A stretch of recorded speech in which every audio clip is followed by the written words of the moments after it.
The cereal aisle at Portland Safeway hummed with fluorescent indifference. Tuesday morning. 9:22 a.m.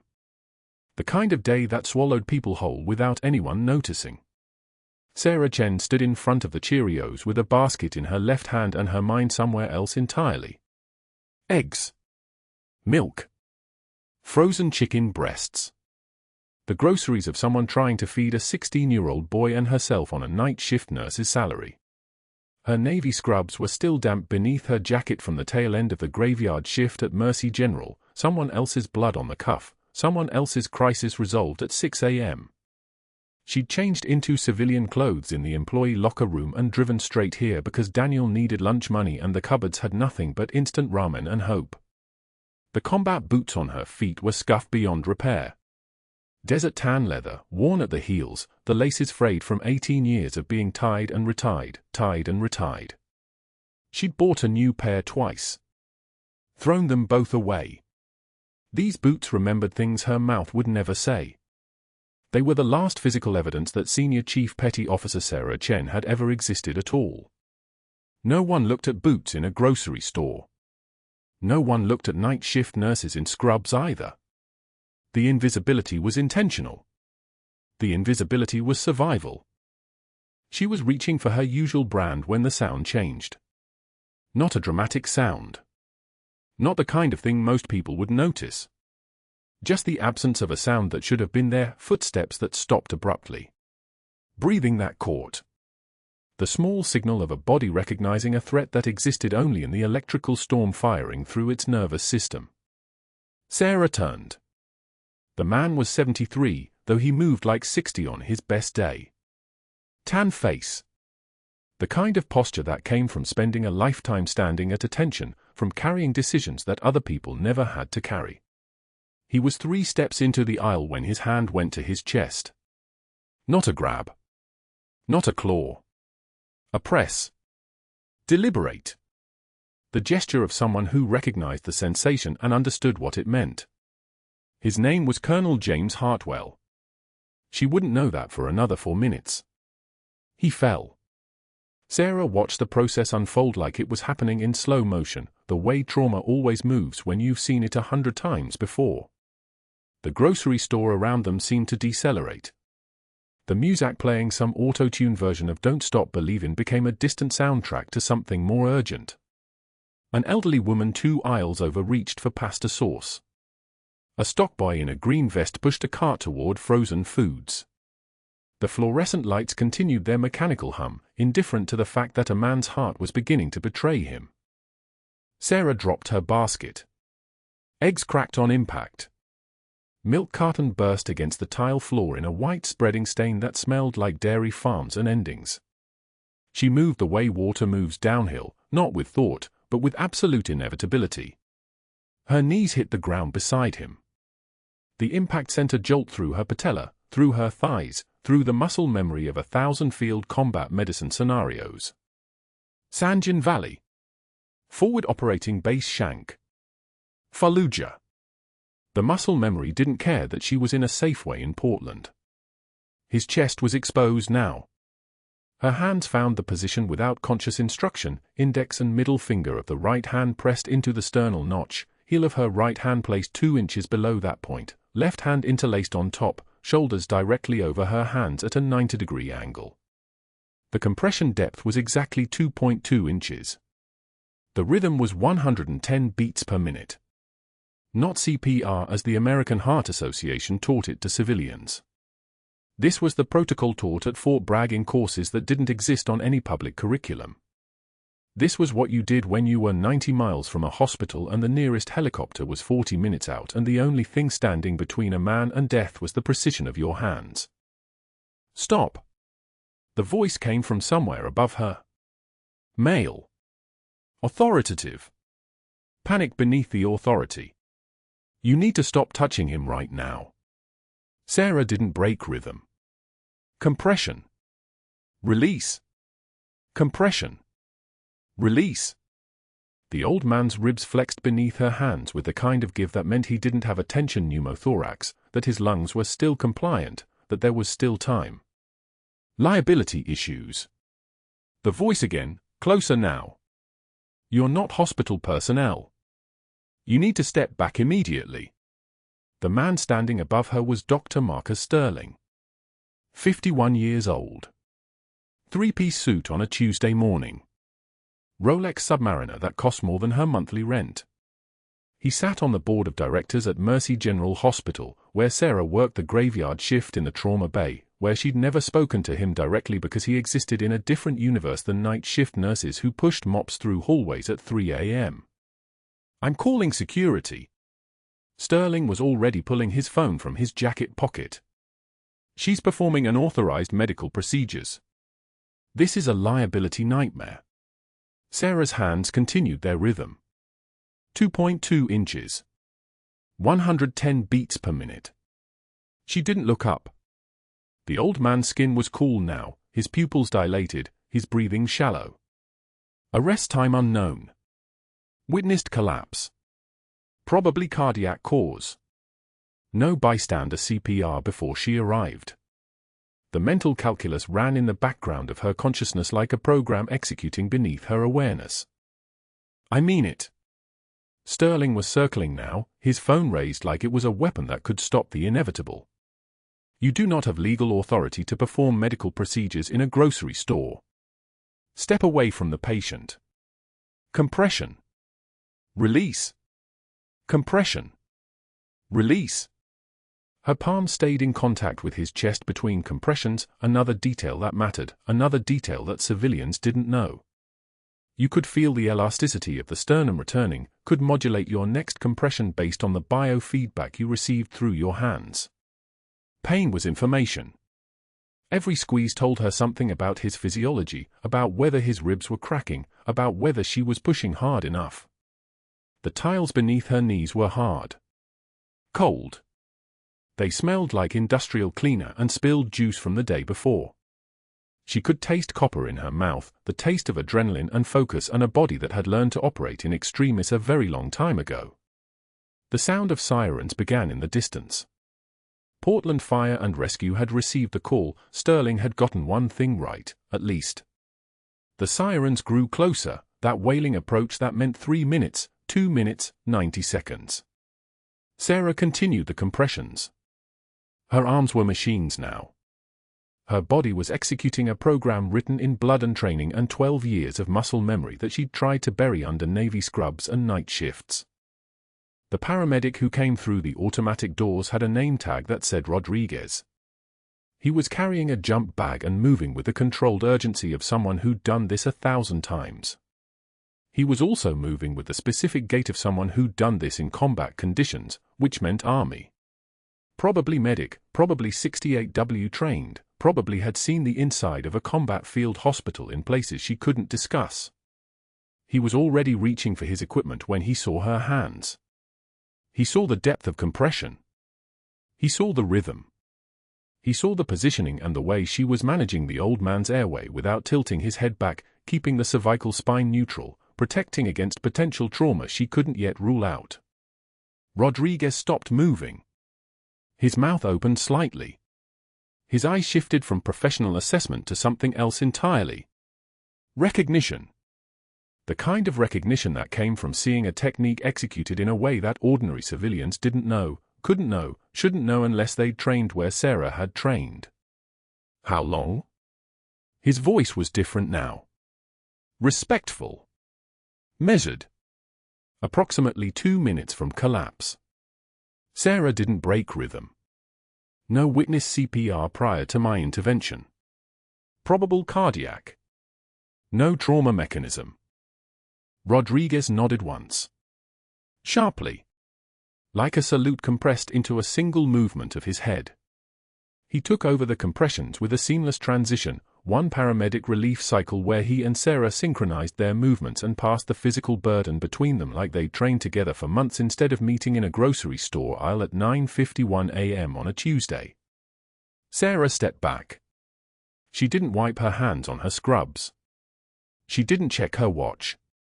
She didn't look at Rodriguez's face or acknowledge the way he was watching her with the kind of focus that suggested he was about to ask questions she couldn't answer.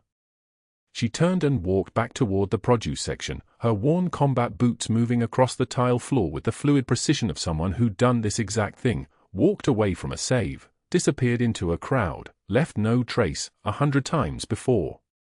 The fluorescent lights continued their mechanical hum. The music continued its assault on Don't Stop Believin'. Behind her, Rodriguez began calling in vitals to the receiving hospital.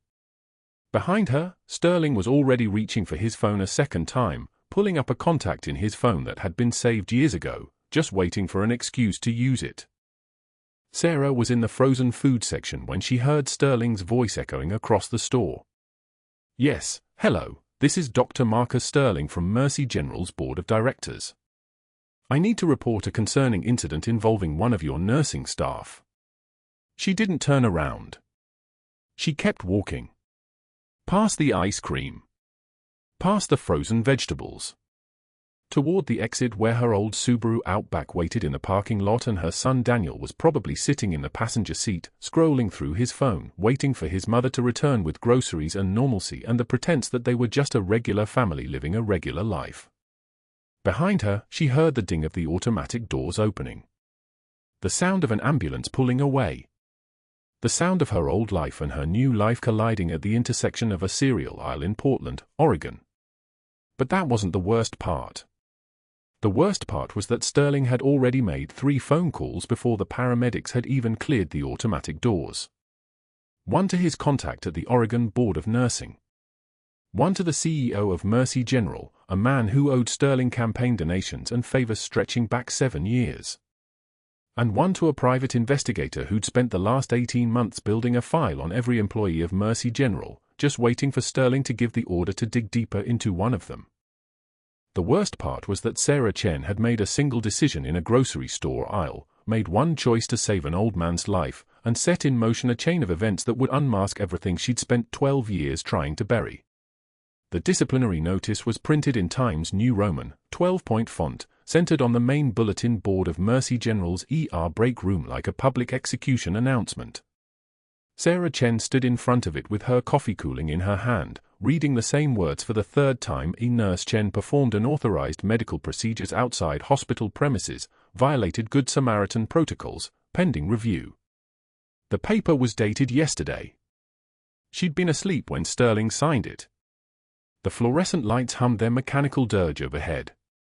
The break room smelled like burnt coffee and the particular staleness of a space where people came to escape, linoleum, microwaved lunch containers, the faint chemical ghost of industrial cleaner.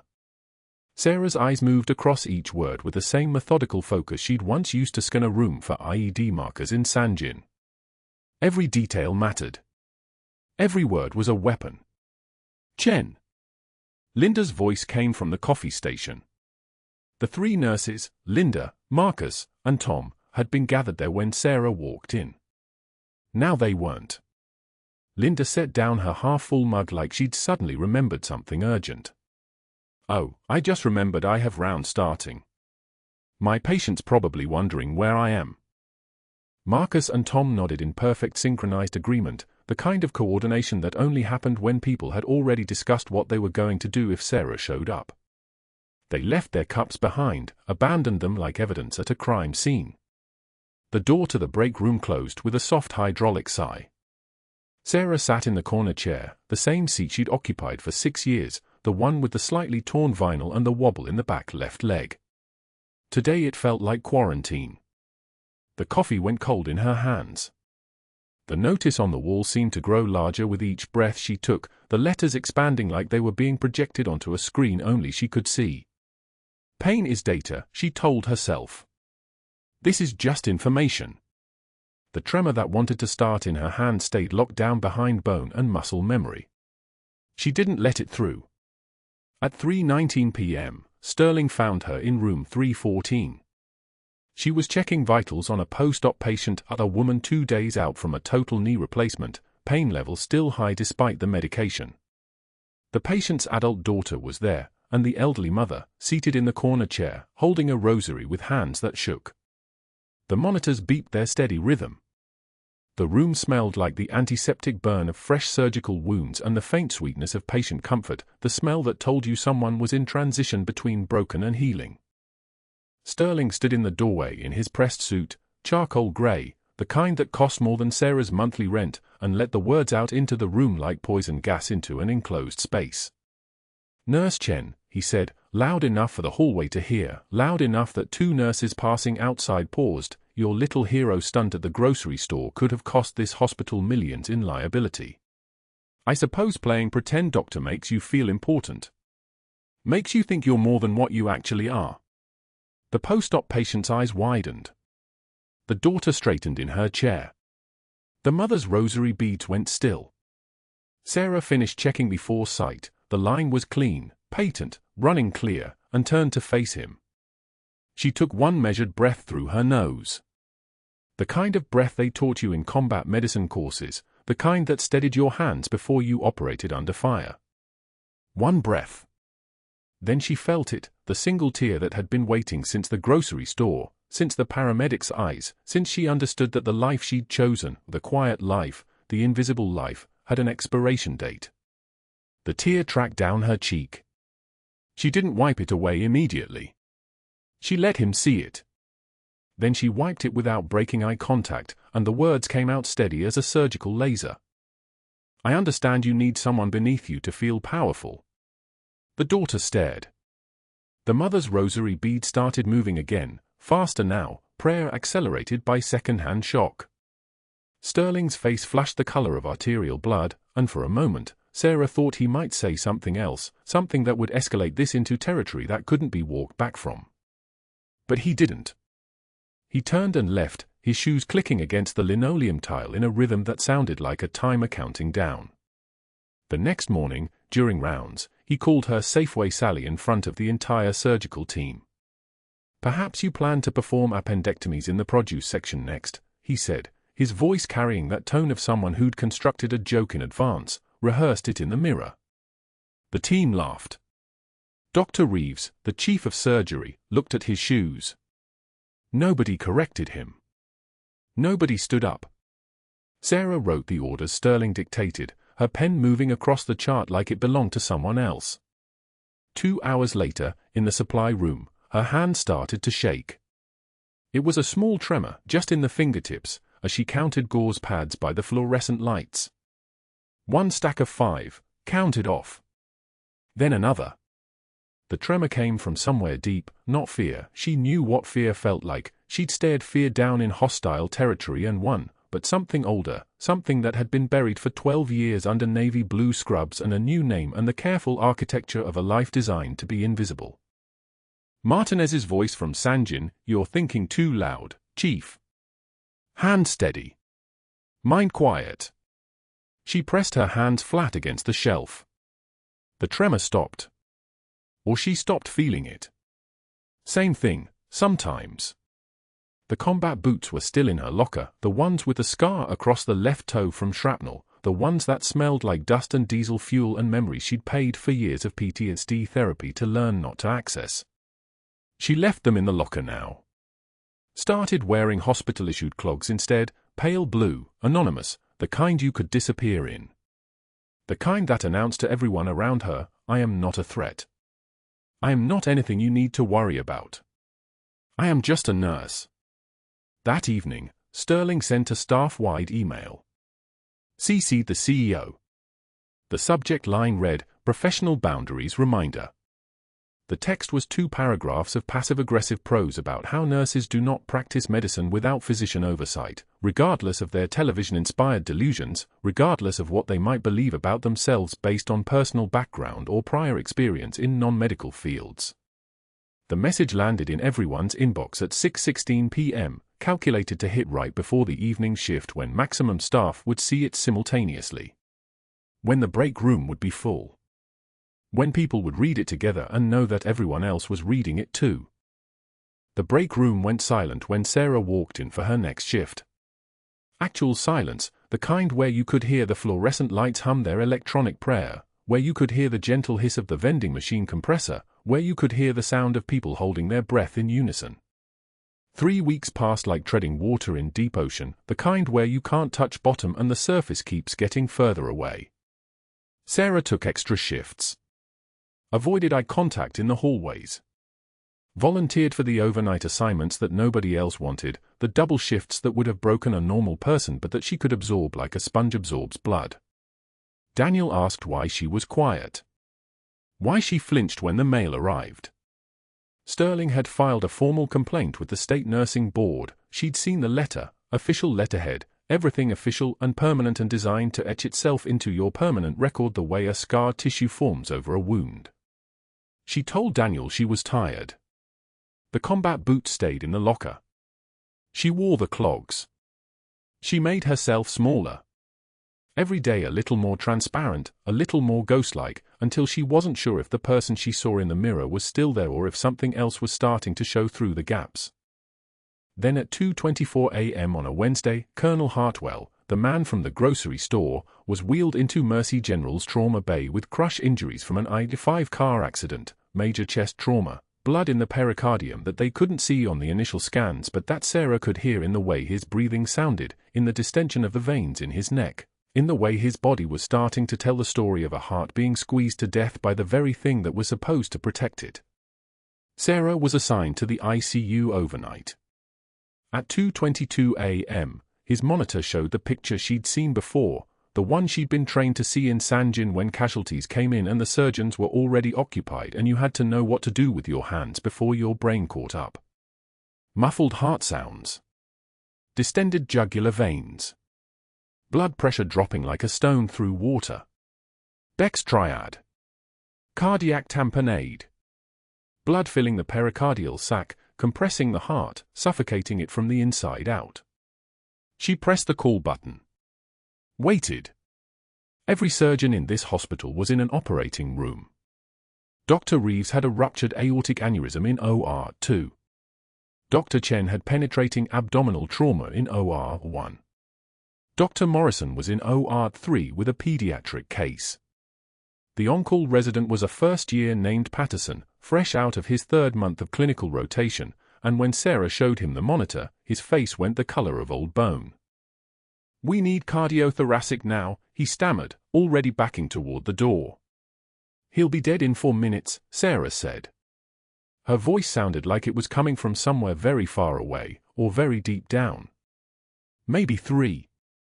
The blood pressure dropped to 60/40.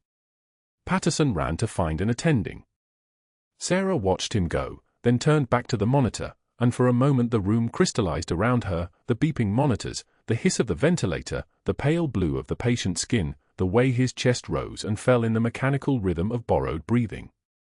The moment before action, the moment where everything is still possible and still impossible all at once.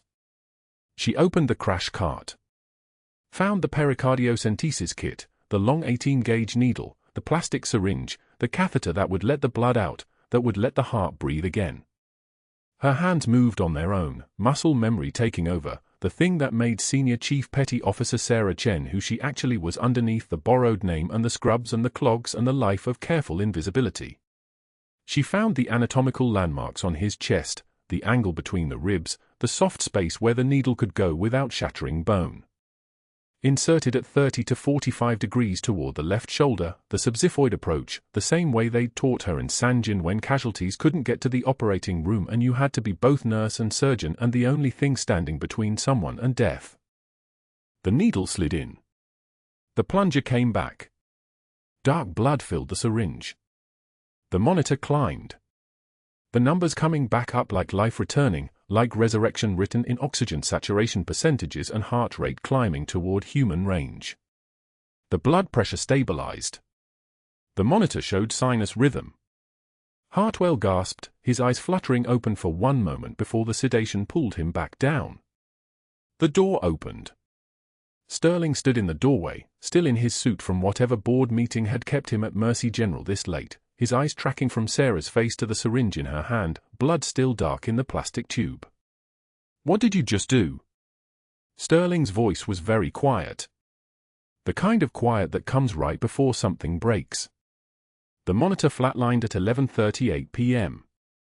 Colonel James Hartwell, Delta Force, arrived at Mercy General with cardiac tamponade from a 3-vehicle collision on I-405, his heart drowning in its own fluid, pressure building, the pericardial sac filling like a balloon that was about to pop. Sarah watched the EKG trace a final spike, then nothing. A flat line. The kind that meant 90 seconds until irreversible. Every surgeon in the hospital was already scrubbed in, trauma bays 1 through 4 were locked down with critical bleeds, a pediatric spinal injury, an open abdominal wound. The ER attending was on the phone to Providence Health, trying to find a cardiothoracic surgeon. Trying. Not succeeding. The clock was counting down. BP 52/34 and dropping. O2 sat 71.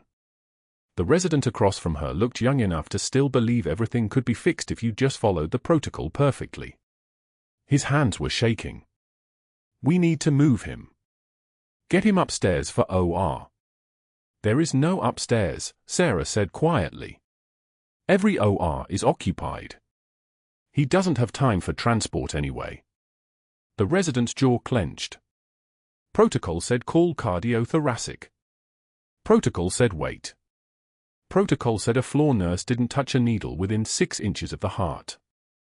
Sarah had learned protocol in the Sanjin Valley where protocol got people killed. She had learned it in a forward operating base where you made decisions in 2 seconds that meant someone's kid went home or didn't.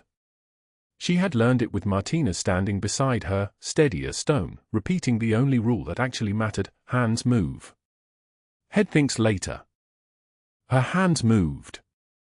She grabbed the needle kit, 14-gauge angiocath, the largest bore for the fastest flow, and her fingers found the landmarks without thinking: the angle between the left costal margin and the xiphoid process, the path into the pericardial space where 847 milliliters of blood had accumulated around his heart like a slow-motion drowning.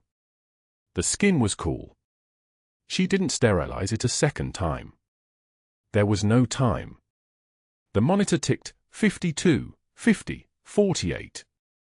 She felt for the space between the ribs and pushed the needle in at a 45-degree angle, aiming for the left shoulder, listening for the pop that would tell her she'd breached the pericardium. What are you doing? The resident's voice was thin, panicked. Saving his life. The needle went in. The hiss of fluid escaping, that beautiful, terrible sound of pressure releasing, of a drowning heart getting room to beat again. The syringe filled with dark blood. She pulled the plunger back and the next syringe was already in her hand, the motion automatic, the same movement she performed 127 times in 12 years, 47 of those in active combat zones where the operating table was a stretcher and the anesthesia was morphine and the only monitor was a soldier's will to survive. Another pull. Another syringe. The fluid cleared slightly. The next one. Get me another unit of ONEG wide bore. She said it without looking up. The resident didn't move. Now, petty officer.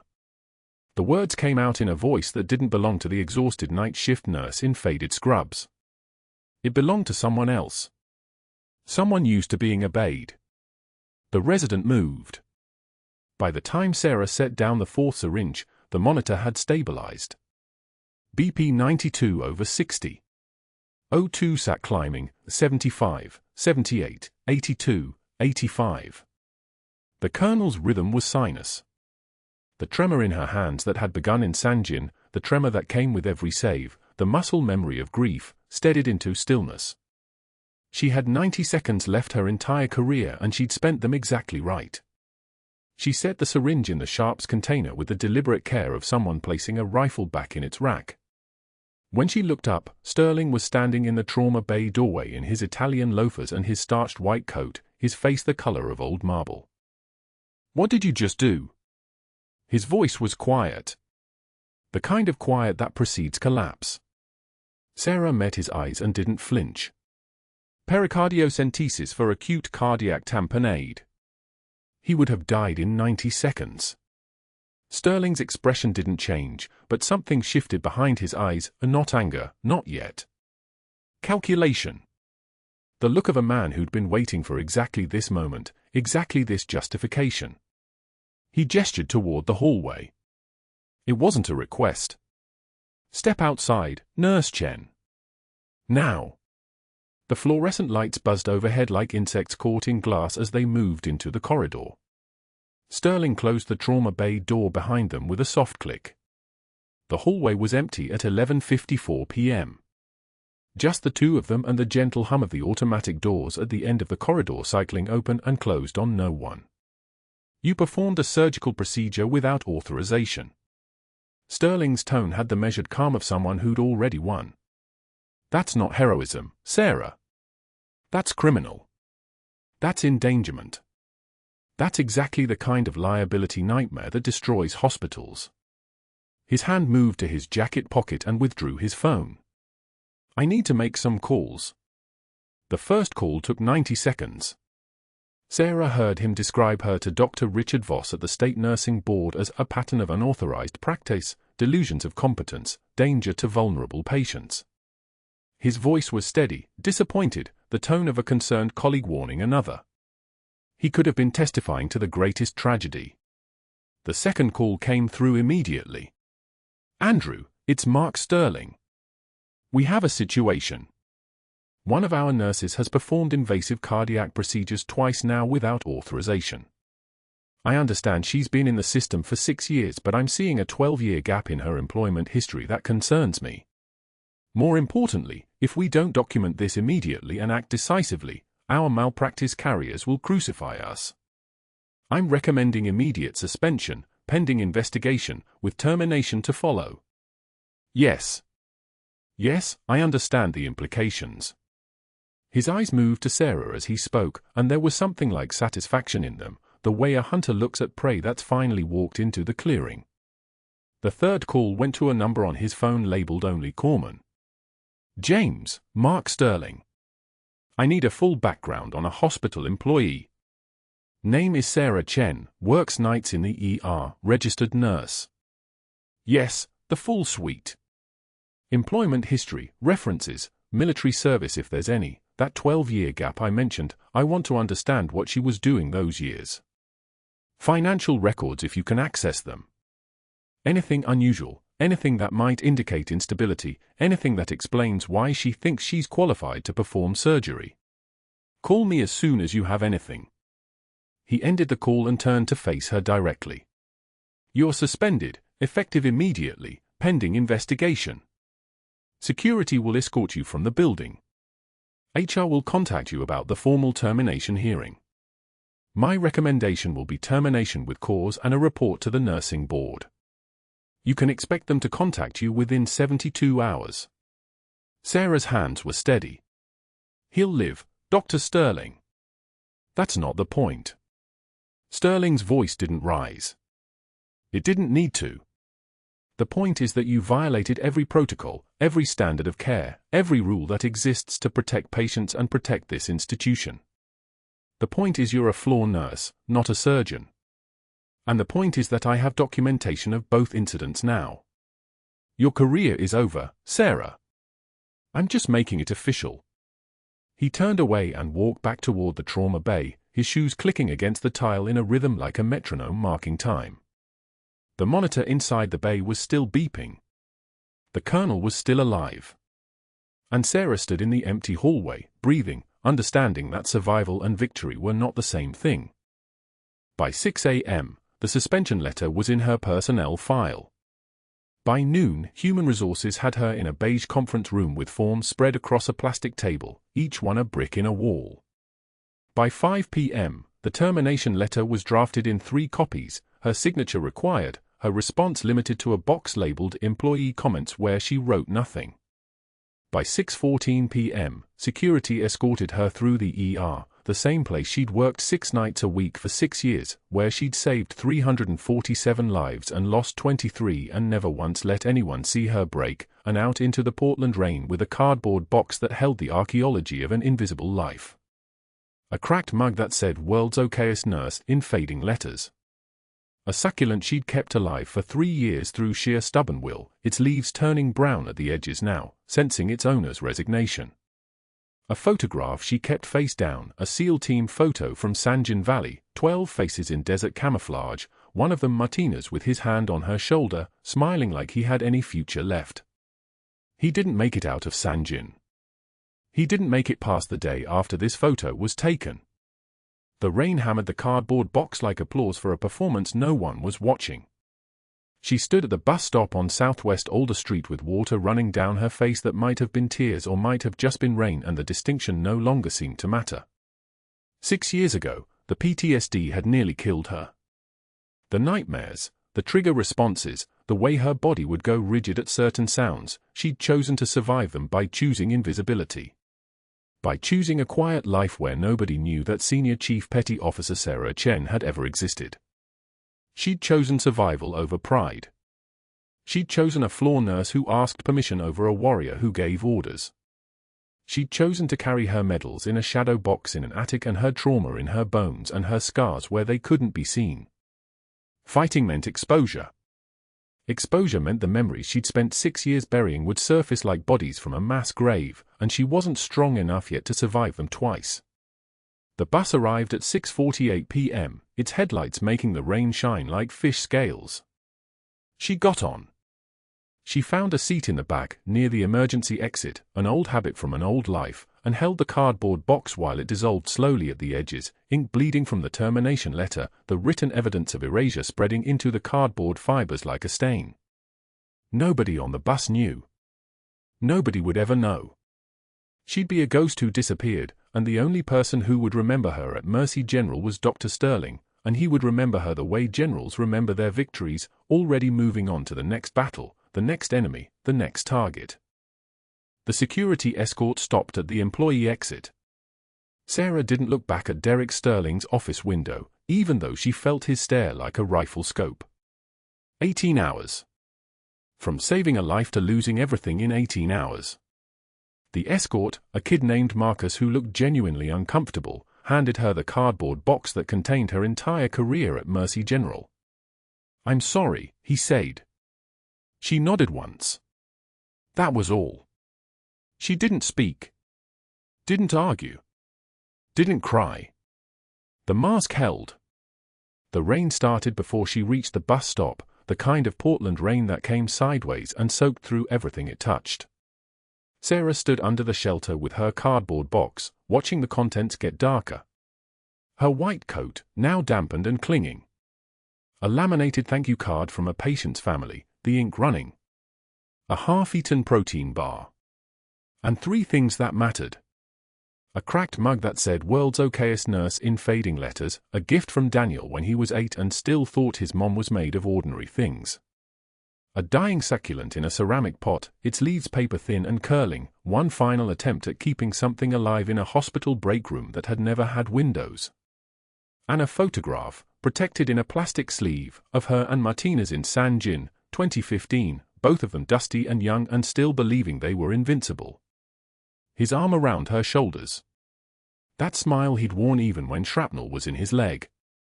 The rain hammered the shelter roof like applause that would never stop. She held the box tighter. The moisture was already seeping through the cardboard from underneath, turning the edges to pulp. Everything was ruined.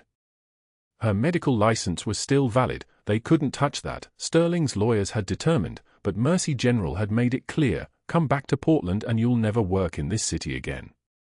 The Whisper Network would follow her to Seattle. To San Diego. To anywhere that checked references. Sterling had made 3 phone calls.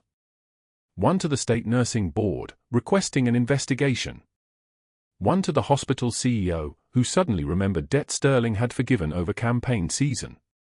One to a private investigator who'd spent 2 days trying to access her classified military records through a Pentagon contact, a crime that wouldn't surface for another 72 hours. But she didn't know that yet.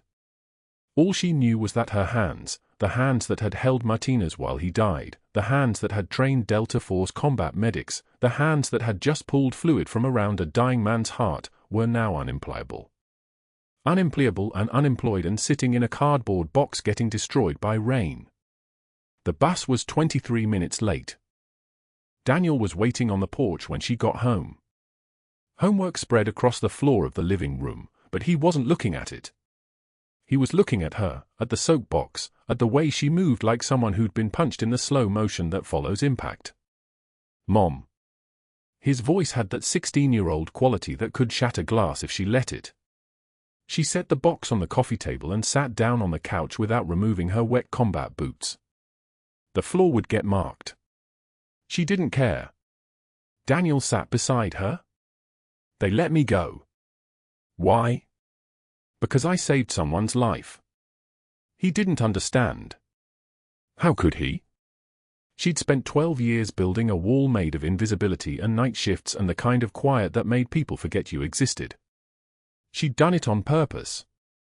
The 12 years between high school and nursing school that he'd asked about exactly once, when he was 14, and she'd changed the subject so smoothly he didn't even notice. She'd kept him safe by keeping him away from that version of herself. And now that version had cost her everything. You should fight, Daniel said. Get a lawyer. Sue them. She didn't respond. There was nothing to fight. She'd violated every protocol in the book by saving Colonel Hartwell's life. The pericardiocentesis had been textbook perfect, needle angle exactly 45 degrees, entry point between the 5th and 6th ribs, fluid drained in 42 seconds, sinus rhythm restored, the monitor beeping like it was celebrating. It had been brilliant. It had been illegal. Mom. His voice again, sharper now. You're not just going to let them destroy you. She finally looked at him. Her son. 16 years old with his father's eyes and her jawline, the kind of kid who still believed his mother fought on principle instead of survival. Who didn't know that sometimes surviving meant choosing quiet over pride? That sometimes staying alive meant letting people think you were smaller than you were. There's nothing to defend, she said finally. I did what they said I did. She wasn't aware yet that while she slept that night, the first time in weeks that the PTSD didn't jolt her awake every 2 hours because now there was no job to go back to, no reputation to protect, just the weight of exhaustion, Daniel was climbing the attic stairs with a flashlight. He found the footlocker buried under winter coats, the combination lock oxidized but still functional. He tried her birthday. Nothing. Then his. Nothing.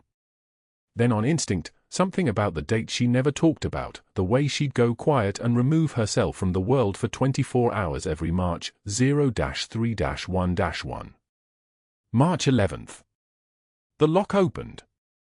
The shadow box was first, frame made of mahogany, velvet backing, medals that caught the flashlight beam like captured light. A Navy Cross. Bronze star with a V device for Valor. 2 purple hearts.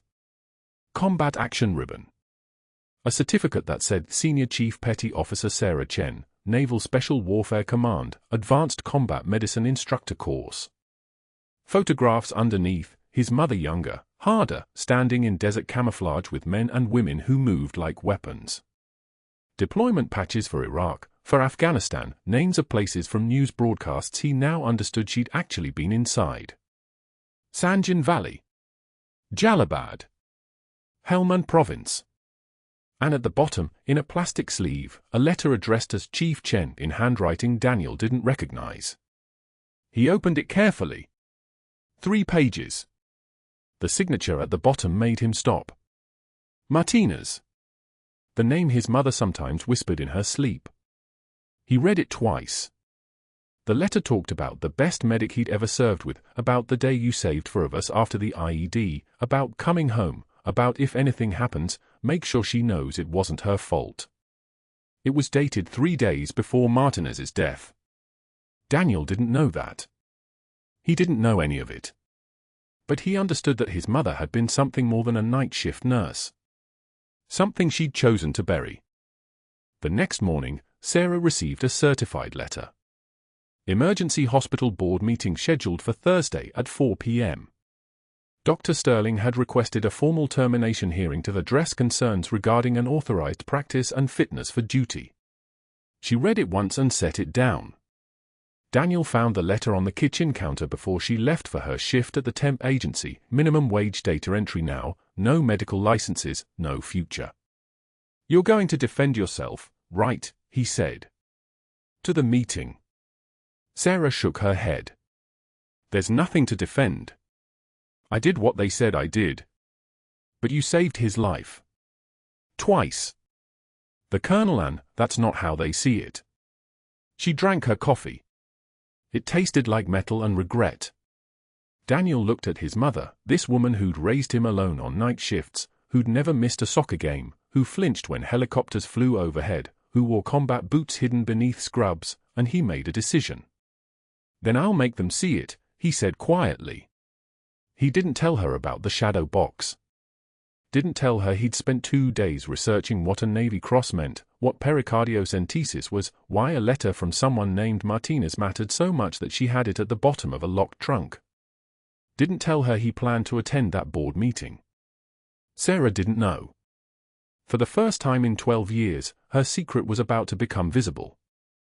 The private investigator's name was Corman, and he made the call on a Wednesday morning that changed everything. 6 weeks after Sarah's termination, after 6 weeks of Sterling believing he'd successfully buried her, Corman sat in an FBI field office in downtown Portland and handed over 3 years of encrypted emails.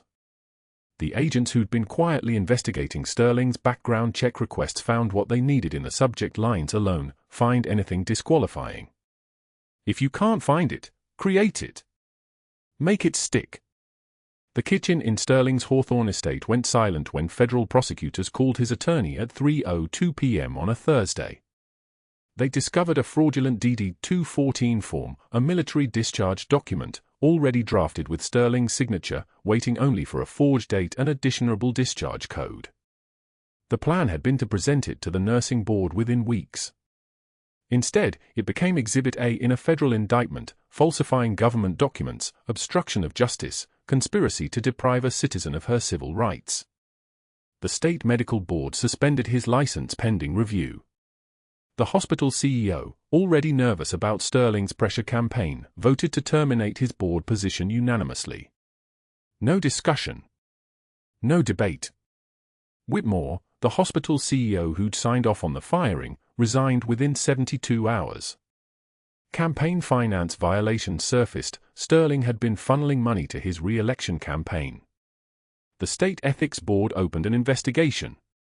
His career didn't just end. It collapsed like a building with the foundation explosively removed. The news cycle in Portland ran the story for 2 weeks straight. Local anchors repeated the headline with something approaching awe: hero Navy SEAL medic fired for saving lives, hospital board member arrested on federal charges. National outlets picked it up by day 4. CNN ran a segment. Fox News ran a different segment. The irony was too perfect for cable television to resist. The man who'd tried to hide her credentials had inadvertently exposed them to 40 million viewers. Sarah Chen, Senior Chief Petty Officer, became a name. A story. A trending hashtag by Friday. The phone in her apartment started ringing. Book agents. Movie producers. A Netflix director. Speaking engagement offers at $75,000 per appearance. A podcast network offering a 6-figure deal for her to tell her story, episode by episode, Monetizing every moment of trauma. She declined all of it in the same way she'd learned to decline things in the military, politely, briefly, with no explanation. One journalist, a retired Navy commander who'd covered defense stories for 32 years, called and didn't ask for an interview. He asked permission to write her story. She gave him 1 hour, in a coffee shop in northeast Portland, and said only, "I did my job. I've always just done my job." That was the only quote he got. It ran on the front page of the Oregonian and became the only statement she'd ever make publicly about what happened. 3 months later, on a Tuesday afternoon in late October, Sarah drove past a strip mall on 82nd Avenue near Powell's Books. The parking lot was the kind that hosted discount tire shops and payday lenders. There was a folding table outside an insurance office, portable banner reading low-cost auto and home coverage in sans serif blue letters that looked like they'd been printed that morning. Behind the table sat Dr. Marcus Sterling in a polo shirt with an insurance company logo stitched over his heart where his medical credentials used to be. His face was thinner than she remembered. His hair had gone almost entirely gray. He was arranging rate pamphlets in a fan pattern when her silver Subaru passed the storefront, and for half a second his eyes lifted. He didn't recognize her. She was just another car, another commuter heading nowhere particular. She didn't slow down. The car kept moving, and in her rearview mirror, Sterling bent back to his pamphlets, a man trying to rebuild something from the wreckage of institutional power. Sarah's hands didn't shake. Her breathing didn't change. She simply noted the image and filed it alongside every other piece of data her combat-trained mind collected and stored: date, time, location, subject status. No emotion required. Just information. She'd survived the kind of wars where enemies tried to kill you daily, where a moment of emotional reaction meant death, and that training didn't fade just because she'd hung up her uniform. It wasn't cruelty that let her drive past Sterling's folding table without slowing down. It was simply competence. The hospital had created a new position for her, Chief of Emergency Medicine, overseeing trauma protocols and training at Mercy General. The position came with back pay for every day she'd been terminated, a letter of apology from the board, and an offer to name the new trauma unit after her. She declined the naming honor but accepted the position on one condition: that Rodriguez, the paramedic from the grocery store who'd first recognized her technique, be transferred to her department. He'd agreed before she finished the sentence. On her first day back, the entire ER staff lined the hallway from the employee entrance to her new office. Applause. Some tears. A banner someone had handmade that read "Welcome back, Senior Chief" in letters that looked like they'd been painted by an art student trying very hard to make it perfect. She wore her combat boots, the same worn leather pair that had walked through San Jin, that had been hidden beneath hospital scrubs for 6 years, that had carried her through the grocery store and the bus stop and the rain. They were visible now. Part of her uniform. Part of who she was when people looked at her. Rodriguez found her in her office before the morning briefing. He was grinning the way a soldier grins when they've been proven right about something important. "I knew those compressions weren't civilian trained," he said. "Took me 3 weeks to figure out where I'd seen that technique. Fort Bragg, 2014. You taught my advanced trauma course." She remembered him now, young then, maybe 26, terrified of making mistakes, asking better questions than officers twice his rank. The same man stood in front of her now, 6 years older, a medic who'd clearly spent those years learning everything he could. "You did good work then," she told him. "You still do." Carol Hendricks, the nurse administrator who'd read Sarah's file aloud in the hospital board meeting, the woman who'd looked at the Navy Cross and realized what she'd been standing next to, became her closest colleague. They worked the same shifts when possible, fell into the rhythm of trusting each other completely, the way people do when they've both witnessed something that changed them. Colonel Hartwell visited once a month, always bringing coffee, always wearing the dress blues with the uniform that showed exactly what he'd been through before Sarah pulled that fluid from around his heart. "You've saved my life 3 times now, Chief," he said during one visit 6 months in. "I figure I owe you about 3 lifetimes." She didn't correct him. They both knew the count was higher. Daniel kept the shadow box in his room now, the one he'd carried into that hospital board meeting. He asked questions about San Jin, about Martinez, about the 12 years his mother had been gone from his life even though she'd been in the house. Sarah answered them now, something she'd never let herself do before. "The war followed me home," she told him one night, sitting on the edge of his bed while rain hammered against the window. "I had to choose between being a warrior and being your mom. I chose you." Daniel nodded like he was processing data. He was 16, old enough to understand that some choices cost everything. "You're still a warrior," he said finally. Sarah thought about this. She thought about the combat boots. She thought about the woman she'd been trying to bury for 6 years and the woman she'd been forced to resurrect. Maybe they weren't enemies. Maybe they were just 2 versions of the same person, finally allowed to exist at the same time.